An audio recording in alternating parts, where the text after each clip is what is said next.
Hi hello అందరికీ నమస్తే. ఇప్పుడు మనం మోహన్ లాల్ మీనా నటించిన దృశ్యం 3 అనే సినిమా గురించి మాట్లాడుకుందాం. ముందుగా దృశ్యం 1, దృశ్యం 2 సినిమాల కథ విషయానికొస్తే, తన కూతురిపై అఘాయిత్యానికి పాల్పడబోయిన కుర్రాడు అయిన వరుణ్ని జార్జ్ కుట్టి అలియాస్ మోహన్ లాల్ కూతురు అంజు అలియాస్ అన్సిబా హాసన్ కొట్టడంతో అతను అక్కడికక్కడే చనిపోతాడు. ఈ కేసులో తన ఫ్యామిలీని కాపాడుకునేందుకు మోహన్ లాల్ చేసే ప్రయత్నాలే మొదటి 2 భాగాల కథ. దృశ్యం 2 ఎండింగ్ సీన్తో ఈ సినిమా స్టార్ట్ అవుతుంది. వరుణ్ హత్య కేసు నుంచి తన కుటుంబాన్ని కాపాడుకునేందుకు జార్జ్ కుట్టి వేసిన ప్లాన్ సక్సెస్ అవుతుంది. కోర్టు ఆదేశాలతో జార్జ్ ఫ్యామిలీపై ఎలాంటి కేసు నమోదు కాకుండా బయటపడతారు. తన జీవితంలో చోటు చేసుకున్న ఈ సంఘటననే కాస్త మార్పులు చేసి ఓ సినిమాని కూడా నిర్మిస్తాడు జార్జ్. అది రిలీజ్ అయి బాక్సాఫీస్ వద్ద పెద్ద సూపర్ హిట్ అవుతుంది. అదే సమయంలో మానసిక సమస్యల నుంచి బయటపడిన తన పెద్ద కూతురు అయిన అంజుకి పెళ్లి చేయాలని నిర్ణయించుకుంటాడు. భార్య రాణి కూడా కూతురికి త్వరగా పెళ్లి చేస్తే బాగుంటుందని సలహా ఇస్తుంది. అయితే చాలా సంబంధాలు వచ్చినప్పటికీ ఎవరో గుర్తు తెలియని వ్యక్తులు అంజు గురించి నెగిటివ్గా చెప్పడంతో ఆ సంబంధాలన్నీ కూడా తప్పిపోతాయి. దీని వెనకాల ఎవరున్నారో తెలుసుకునే ప్రయత్నంలో ఉంటాడు జార్జ్ కుట్టి.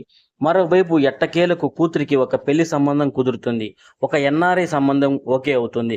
పెళ్లి ఏర్పాట్లు కూడా జరుగుతూ ఉంటాయి. ఇంతలో ఈ కేసుని మళ్ళీ రీఓపెన్ చేస్తారు. కొన్ని ఆధారాలు దొరకడంతో మళ్ళీ ఇన్వెస్టిగేషన్ స్టార్ట్ చేస్తారు. ఈసారి ఇందులో ఐజీ కూడా ఇన్వాల్వ్ అవుతాడు. అలాగే చనిపోయిన వరుణ్ ఫాదర్ అయిన ప్రభాకర్ కూడా ఈ కేసులోకి మళ్ళీ వస్తాడు. తన భార్య మానసిక పరిస్థితి చూడలేక ఎలాగైనా జార్జ్ కుట్టి ఫ్యామిలీకి శిక్ష పడాలని ప్రయత్నిస్తూ ఉంటాడు. పెళ్లిని ఆపే ప్రయత్నాలు చేస్తూ ఉంటారు. మరి అది సాధ్యమైందా? జార్జ్ కుట్టి ఫ్యామిలీకి శిక్ష పడిందా లేదా? జార్జ్ కుట్టి తన ఫ్యామిలీని కాపాడుకునేందుకు ఏం చేశాడు?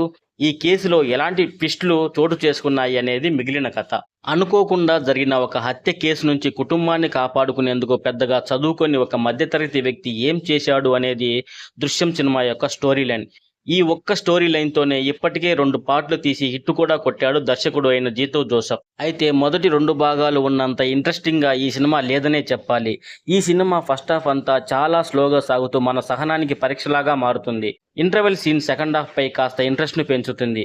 ఇక సెకండ్ హాఫ్ స్టార్టింగ్లో కూడా స్టోరీ అంతా చాలా స్లోగానే సాగినప్పటికీ ఒక్కో క్యారెక్టర్ ఎంట్రీతో సినిమాపై కాస్త ఇంట్రెస్ట్ పెరుగుతుంది. ఇక కూతురు పెళ్లి ఆపేదెవరని జార్జికి తెలిసిన తర్వాత స్టోరీ పరుగులు పెడుతుంది. ఒకవైపు అంజు అరెస్ట్ కోసం జరిగే కుట్రలు, వాటిని తిప్పికొట్టేందుకు జార్జి వేసే ప్లాన్స్ అన్నీ కూడా అదిరిపోతాయి. అయితే లాస్ట్ హాఫ్ అన్ అవర్ మాత్రం దృశ్యం 1, దృశ్యం 2 సినిమాలలో లాగా స్టోరీ చాలా సీరియస్గా సాగుతూ తర్వాత ఏం జరుగుతుందా అనే క్యూరియాసిటీని మనలో కలిగేలాగా చేశాడు దర్శకుడు జీతూ జోసెఫ్. అక్కడ వచ్చే ట్విస్టులన్నీ కూడా చాలా ఇంట్రెస్టింగ్గా ఉంటాయి. ఈ సినిమాలో ప్లస్ పాయింట్స్ వచ్చేసి Mohan Lal acting and climax. ఈ సినిమాలో మైనస్ పాయింట్స్ వచ్చేసి slow narration and Telugu dubbing and first half of the film. ఫైనల్గా ఈ సినిమాకు నేనిచ్చే రేటింగ్ 2.5/5. ఈ సినిమా ఎంగేజింగ్గా ఉన్నప్పటికీ ఫస్ట్ 2 పార్ట్స్ని దృష్టిలో పెట్టుకొని భారీ అంచనాలతో థియేటర్కి వెళ్తే మాత్రం మనకు నిరాశ ఖచ్చితంగా తప్పదనే చెప్పాలి. ఈ వీడియో కనుక మీకు నచ్చితే please like, share and subscribe to my channel.